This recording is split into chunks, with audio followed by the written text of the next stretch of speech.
ওটা যে অ্যাবিউজ হতো জানি না। আমরা খুব নর্মাল মনে করি অনেক অ্যাবিউজকে। সেই মেয়েকে নিয়ে এসছে টেম্পোরারি রেসিডেন্স হিসেবে, এবং সেই মেয়েকে সেই ছেলে অ্যাবিউজ করে, সেটা ইভেন ফিজিক্যাল অ্যাবিউজও। প্রতিটা স্টোরির at the end of every day আমার যেটা মনে হয়, আমরা মেয়েরা এখনো still we are the vulnerable section of the society.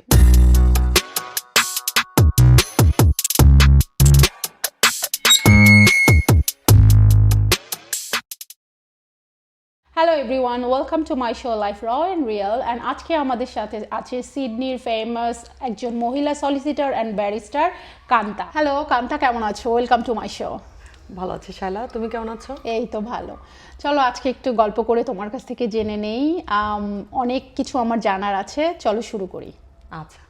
আচ্ছা, প্রথমে আমি জানতে চাই, তুমি যদি একটু বলো, তুমি তো বাংলাদেশ থেকে, বাংলাদেশের কোথায় তোমার জন্ম অ্যান্ড তোমার বেড়ে ওঠা, একটু যদি শর্টে আমাদেরকে বলো। আমার জন্ম আসলে আমার দাদা বাড়িতে। আমার দাদা বাড়ি হচ্ছে বাংলাদেশের কিশোরগঞ্জ। আচ্ছা আচ্ছা আচ্ছা। বাট কিশোরগঞ্জ আমি থাকিনি। আচ্ছা আচ্ছা। আমার বাবা সরকারি চাকরি করতেন। আচ্ছা আচ্ছা। তো সরকারি চাকরি সূত্রে আমাকে মানে পুরোটা জীবনই বাংলাদেশের বিভিন্ন জেলায় বিভিন্ন বিভাগে ট্রান্সফার হয়েছে, সেখানে ঘুরতে হয়েছে। শেষ পর্যন্ত আমরা এসে সেটেল করেছি ঢাকায়। আচ্ছা আচ্ছা। তো এখন বর্তমানে আমাদের বাসা ঢাকাতে। তোমার ঢাকায় পড়াশোনা? আমার ইউনিভার্সিটি ঢাকায়, আমার স্কুল কলেজ বিভিন্ন জায়গায় আছে। তোমার কি ছিল ইউনিভার্সিটিতে, তুমি কি পড়াশোনা করেছো? আমি ল করেছি, ব্যাচেলর অফ ল করেছি। বেসিক্যালি আমি ব্যাচেলর অফ ল করেছি ইউনিভার্সিটি অফ লন্ডনের আন্ডারে। আচ্ছা আচ্ছা। যেটার একটা এক্সটার্নাল প্রোগ্রাম বাংলাদেশে করায় ওরা। আচ্ছা আচ্ছা। ইউনিভার্সিটি অফ লন্ডনে ব্যাচেলর করে দেন I was thinking of going to London for Barrett Law, but শেষ পর্যন্ত এটা হয়নি, মানে যাওয়া হয়নি। কেন যাওয়া হলো না? যাওয়া হয়নি বিভিন্ন কারণে। আমার হাজবেন্ড এখানে আসবে, মানে ও তার মধ্যে তোমার বিয়েও হয়ে গেল? না, বিয়ে হয়নি তখন। আচ্ছা আচ্ছা আচ্ছা। পরিচয় ছিল। আচ্ছা, প্রেম। বাট হ্যাঁ। আচ্ছা আচ্ছা আচ্ছা। সো আমাদের প্ল্যান ছিল আমরা অস্ট্রেলিয়া আসবো। আচ্ছা আচ্ছা। সো সেই ক্ষেত্রে আমরা তখন অস্ট্রেলিয়া পিআর অ্যাপ্লাই করলাম। তুমি কি প্র্যাকটিস করেছো বাংলাদেশে? আমি অস্ট্রেলিয়া আসার 6 মাস আগে বাংলাদেশে প্র্যাকটিসিং লাইসেন্স পেয়েছি। আচ্ছা আচ্ছা। Because I just finished my bachelor. আচ্ছা আচ্ছা। And then in the mean time I just finished my masters of law. হ্যাঁ হ্যাঁ। From a Bangladesh university, eastern university of Bangladesh. তারপরে আমি সেখানকার লাইসেন্স নিয়েছি। তার 6 মাস, রেজাল্ট বের হওয়ার 6 মাস পরে আমি চলে এসেছি। বাট বাংলাদেশে আমি জব করেছি অ্যাজ এ লয়ার। তো বাংলাদেশে তুমি একটা মেয়ে এত ভালো করলে ক্যারিয়ারে, তুমি কেন বাংলাদেশ ছেড়ে চলে আসার ডিসিশন নিলে? ফর বেটার অপরচুনিটি, এটা একটা। আরেকটা to explore new things. I think ওটাই সবচেয়ে বড়।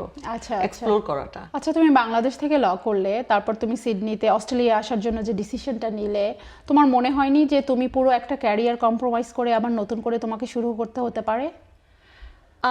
এটা আমি জানতাম যে শুরু করতে হবে, বাট আমি ওই চ্যালেঞ্জটা নিতে চেয়েছি ফর এ বেটার লাইফ। এবং আমার কাছে মনে হয়েছে আমি আরো অনেক বেশি আমার প্র্যাকটিস, আমার যে আমি লতে যা শিখেছি সেটা আরো অনেক বেশি এখানে ইমপ্লিমেন্ট করতে পারবো। তারপরে তুমি যখন অস্ট্রেলিয়ায় আসলে, তুমি কি করে শুরু করলে? মানে হাউ ডিড ইউ স্টার্ট, যে পুরো একটা নতুন কান্ট্রিতে তাদের ল আমাদের বাংলাদেশের লর সাথে একদমই যায় না। সো তুমি যদি প্রসেসটা একটু বলো। সবচেয়ে প্রথম একদমই যায় না তা না, কিন্তু ল এমন একটা সাবজেক্ট, তুমি যে দেশেই করতে যাবে তোমাকে সে দেশের ল জানতে হবে। লোকাল লটা তোমাকে জানতে হবে। আচ্ছা। সো আমি যেটা করেছি, আমার যে কোয়ালিফিকেশন ছিল, এডুকেশনাল কোয়ালিফিকেশন, সেটা আমি অ্যাসেস করিয়েছি। আচ্ছা আচ্ছা। এখানকার লিগ্যাল প্রফেশন অ্যাডমিশন বোর্ড থেকে। লিগ্যাল প্রফেশন অ্যাডমিশন বোর্ড সেটা অ্যাসেস করেছে। করার পরে তারা আমাকে বলেছে যে তোমাকে 3টা কোর্স করতে হবে, 3 mandatory courses, which is like ethics, Australian Constitution, and Practice and Procedure. ওই 3টা, বাট আলটিমেটলি আমি আসলে 10টা কোর্স করেছি, which gives you a diploma in law. Alright. So আমি জাস্ট ওই ডিপ্লোমাটা করতে চেয়েছি। 3টা করার পর আমার মনে হলো why not 7 more করলেই আমি আসলে ডিপ্লোমা একটা ডিগ্রি পাই। বাট তুমি ওই 3টা করলে তোমার হয়ে যেত? হ্যাঁ, 3টা করলে আমার যে ব্যাচেলর ডিগ্রিটা, লয়ের যে ব্যাচেলর ডিগ্রিটা, সেটা ইকুইভ্যালেন্ট হয়ে যেত অস্ট্রেলিয়ান ব্যাচেলরের সাথে। আচ্ছা আচ্ছা আচ্ছা। বাট তুমি আরো এক্সট্রা 7টা সাবজেক্ট করলে because you wanted to know more. I wanted to know more. আচ্ছা আচ্ছা, এটা I কতদিন? wanted to know more and I wanted the degree as well. আচ্ছা, তো কতদিন লাগলো? আমার লেগেছে 10টা 2 ইয়ার্সের মতো। আচ্ছা আচ্ছা, তারপর তুমি লাইসেন্স পেয়ে গেলে আর না? তারপরে আমি পিএলটি করেছি, প্র্যাকটিক্যাল লিগ্যাল ট্রেনিং। আচ্ছা আচ্ছা, সেই প্র্যাকটিক্যাল লিগ্যাল ট্রেনিং করতে লেগেছে অ্যারাউন্ড 5 মান্থস। তারপরে আমার 4.5 মান্থসের একটা এক্সপিরিয়েন্স দরকার ছিল। আচ্ছা আচ্ছা, সেটা আমি একটা ল ফার্মে কাজ করেছি। আচ্ছা আচ্ছা, I gathered the experience from there and এই তো তারপর লাইসেন্স পেয়েছি। তারপর লাইসেন্স পেয়েছো। তারপর লাইসেন্স পেয়ে কি তুমি তোমার নিজের কিছু শুরু করলে or you are working with someone? I was working for someone else. আচ্ছা আচ্ছা, আমি লাইসেন্স পেয়েছি 2014-এ। আমি অন্যের জন্য কাজ করেছি 2020 পর্যন্ত, লাইক 6 ইয়ার্স। বিভিন্ন জায়গায় আমি গভর্নমেন্টে কাজ করেছি, গভর্নমেন্টের ডিপার্টমেন্ট অফ অ্যাটর্নি জেনারেল, ওই ডিপার্টমেন্টের জন্য কাজ করেছি। বিভিন্ন স্মল ল ফার্মে কাজ করেছি, লিগ্যাল টিমে। ইভেন আমি টপ টিয়ার ল ফার্মেও কাজ করেছি। I did some small contracting for them. And after all of this, my main focus was যে আমাকে আমার নিজের প্র্যাকটিস হতে হবে।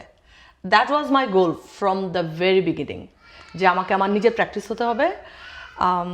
এই ক্ষেত্রে আমি একটা ছোট একটা ইনসিডেন্ট বলি। ঠিক ইনসিডেন্ট না, আমার ছেলে যখন হলো, আমার বড় ছেলে ঘুমনীল 2016। Wow, beautiful name. হ্যাঁ, আনকমন। হ্যাঁ। সো ঘুমনীল হওয়ার পর ওকে আমরা চাইল্ড কেয়ারে দিলাম। ওর যখন 9 মাস বয়স, আমি কাজে যাওয়া শুরু করলাম। প্রথম দিকে ও চাইল্ড কেয়ারে গেলে প্রতিদিন সে কাঁদতো, এবং ওকে চাইল্ড কেয়ারে দিয়ে আমি বের হয়ে আসার সময়, আমি আর আমার হাজবেন্ড বের হয়ে আসার সময় আমি কাঁদতাম। আমার কাছে মনে হতো আমি কি করছি, মানে কেন আমি এটা করছি, আমার বাচ্চাটাকে আমি টাইম দিতে পারছি না। হ্যাঁ, তো আমার হাজবেন্ড সবসময় আমাকে বলতো যে কান্তা, জাস্ট কয়েকটা দিন, জাস্ট তুমি কিছু এক্সপিরিয়েন্স গ্যাদার করো, so that you can work for yourself, so that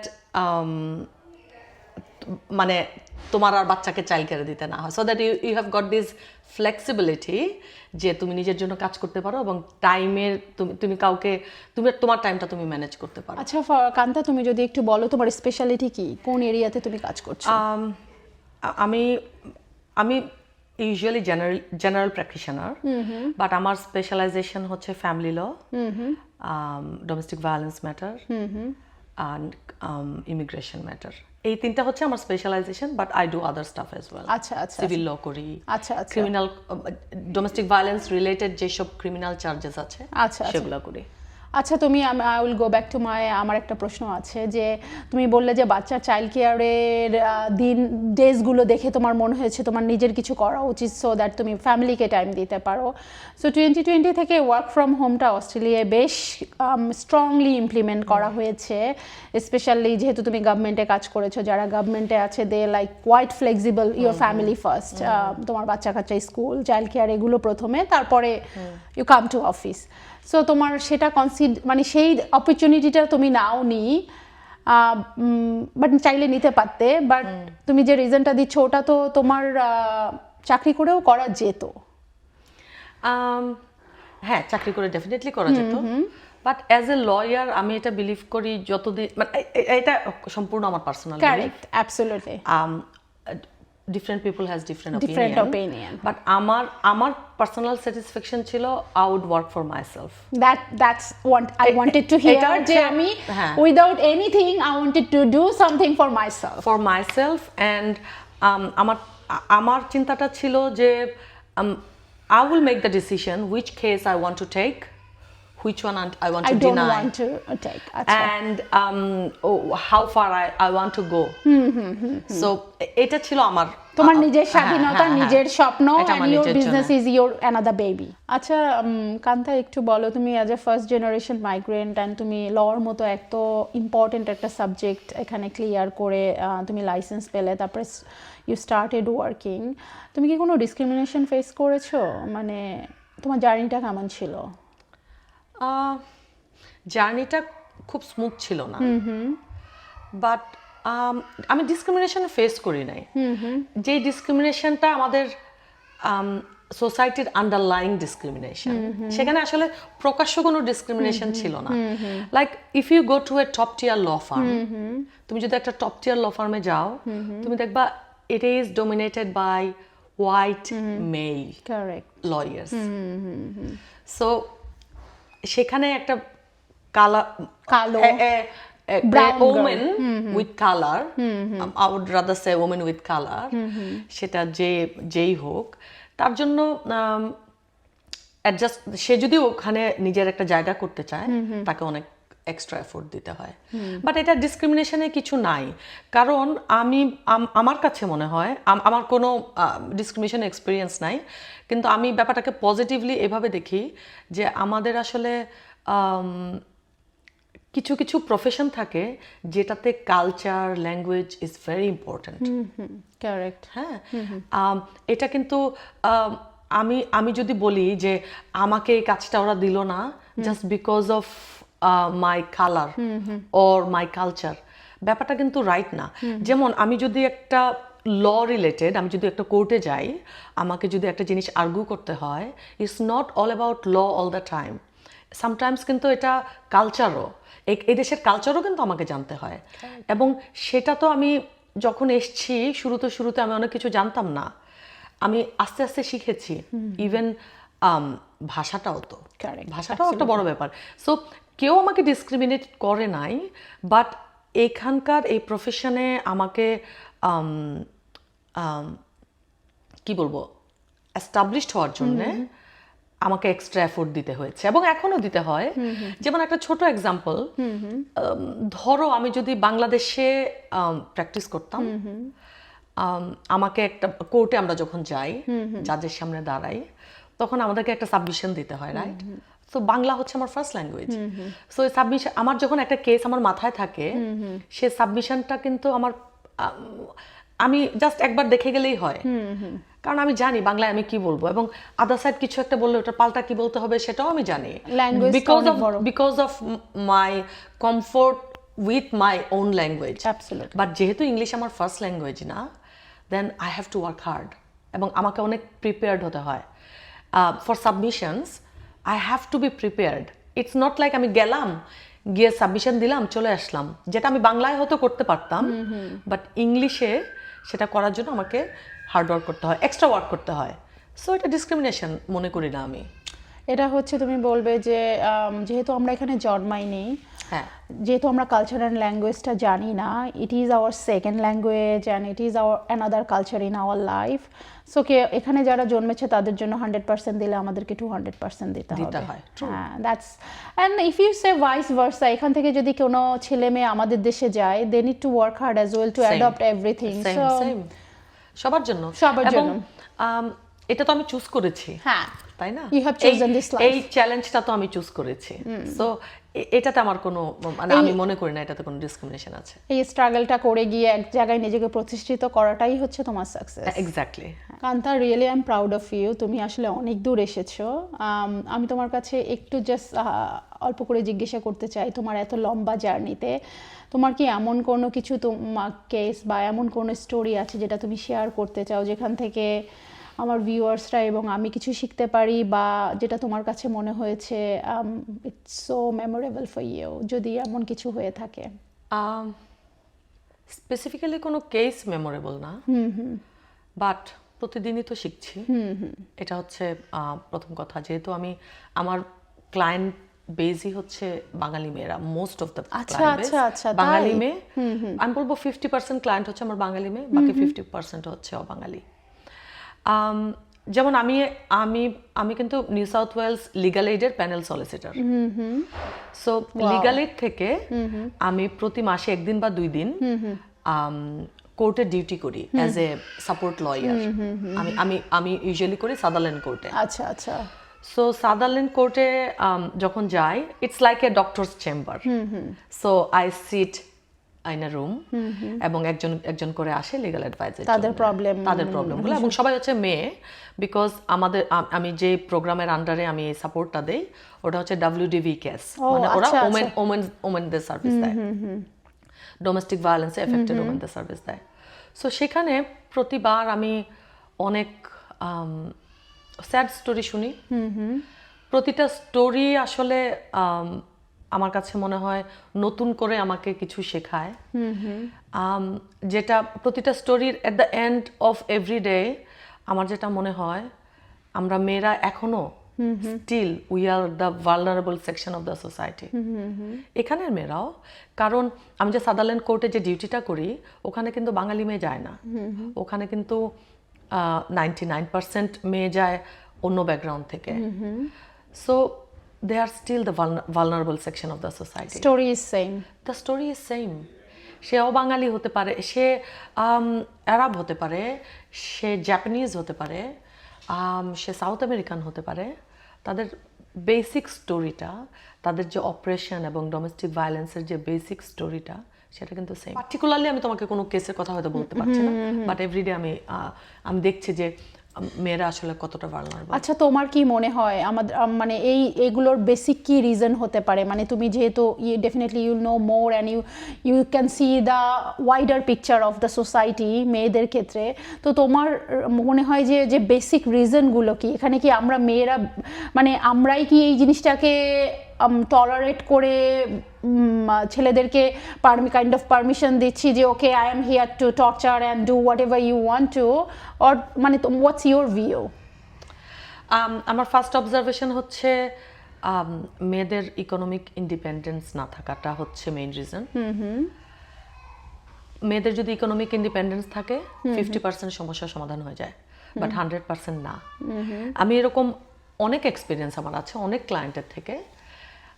সে কিন্তু ইকোনমিক্যালি ইন্ডিপেন্ডেন্ট, সে নিজে তার হাজবেন্ডের চেয়ে বা পার্টনারের চেয়ে অনেক বেশি পয়সা ইনকাম করে, and the whole family is dependent on her, but she is still suffering abuse from the partner. এখানে আমার কাছে মনে হয় আমাদের যে সোশ্যাল কনস্ট্রাক্ট, আমরা যেভাবে বড় হই, কারণ আমরা অনেক কিছু আমরা খুব নর্মাল মনে করি অনেক অ্যাবিউজকে, সেটা নর্মাল মনে করে বড় হতে হতে আমরা সেই অ্যাবিউজটাকে অ্যাকসেপ্ট করা শুরু করি। ওটা যে অ্যাবিউজ হয়তো জানি না আমরা। সো প্রথম কথা হচ্ছে ইকোনমিক ইন্ডিপেন্ডেন্স না থাকাটা। দ্বিতীয়ত আমার কাছে মনে হচ্ছে আমাদের সোশ্যাল অ্যাওয়ারনেস কম, ইমোশনাল ইন্ডিপেন্ডেন্স কম, কারণ ইমোশনালি আমরা অনেক বেশি ডিপেন্ডেন্ট। তুমি সোশ্যাল অ্যাওয়ারনেস বলতে কি বোঝাচ্ছ? সোশ্যাল অ্যাওয়ারনেস বলতে ধরো আমার এরকম ক্লায়েন্ট আছে যাকে হাজবেন্ড রেগুলার অ্যাবিউজ করে। Is it verbal or physical abuse? Verbal physical abuse করছে, বাট সে তার থেকে সেপারেটেড হচ্ছে না, সে তাকে ডিভোর্স দিচ্ছে না, জাস্ট বিকজ সে যদি অস্ট্রেলিয়ায় বসে তার হাজবেন্ডকে ডিভোর্স দেয়, বাংলাদেশে তার যে ছোট বোন আছে তার বিয়ে হবে না।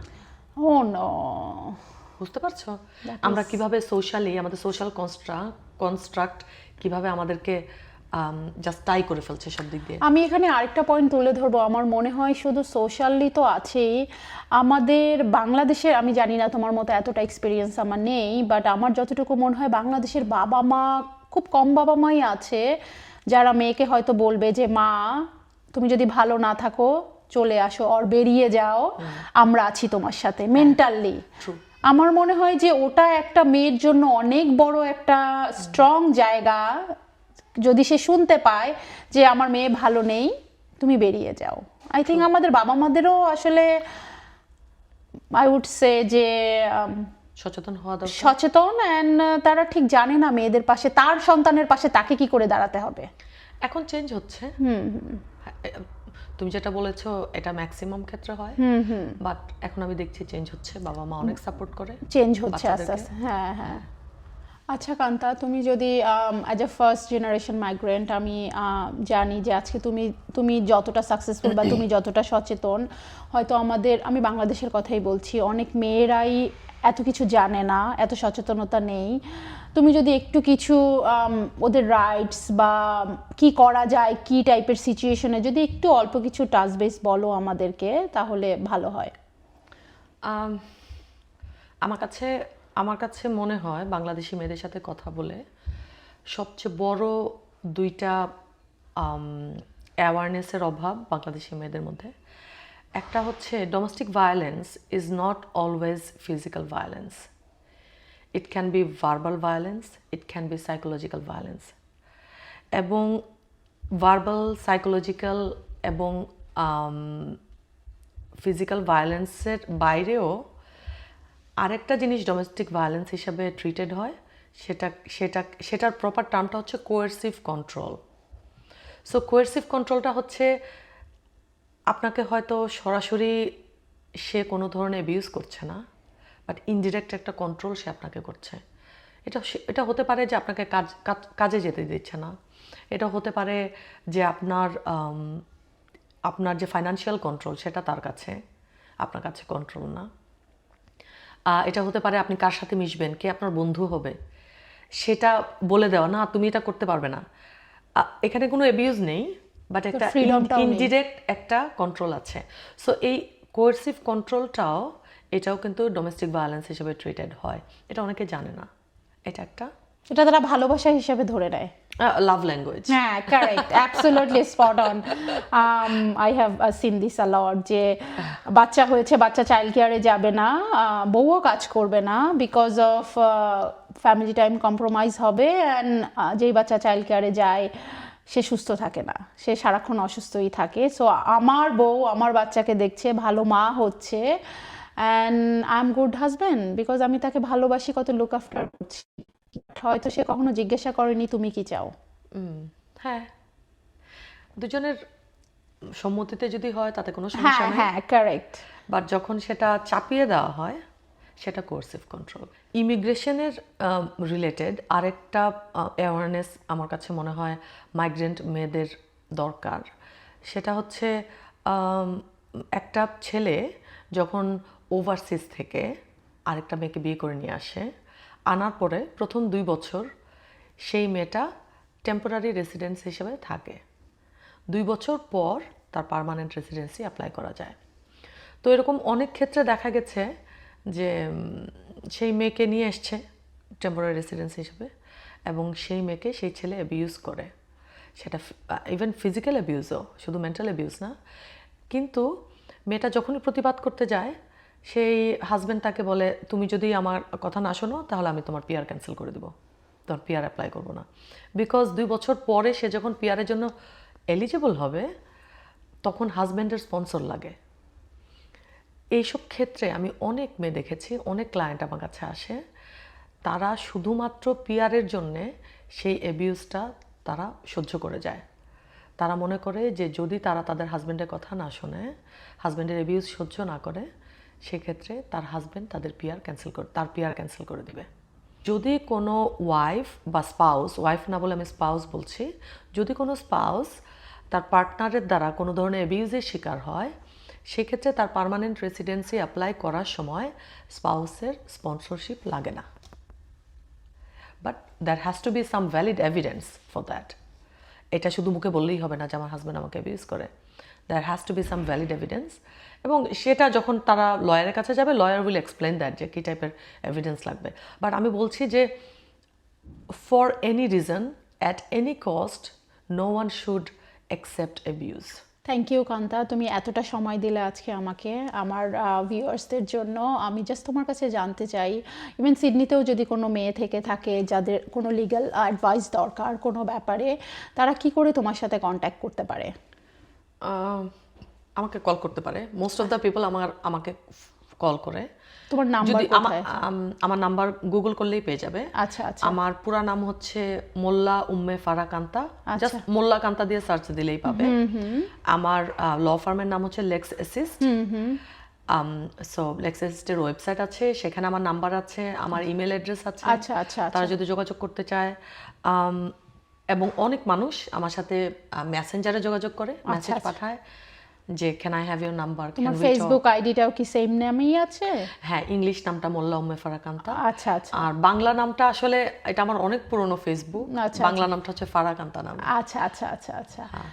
তো আমি সবাইকে বলতে চাচ্ছি, কারো যদি কোনো টাইপের লিগ্যাল অ্যাডভাইস দরকার হয়, অ্যান্ড কোনো মেয়ে যদি কোনো রকমের অ্যাবিউজ দিয়ে যাচ্ছ, তোমাদের কোনো মেন্টাল সাপোর্ট দরকার হয়, প্লিজ কান্তার সাথে কন্ট্যাক্ট করো। You never know, there is definitely a sunny day for you waiting. Thank you Kanta, thank you for your time, and আবার দেখা হবে। থ্যাংক ইউ তোমাকে আমাকে ডাকার জন্য তোমার প্রোগ্রামে। Thank you Shaila.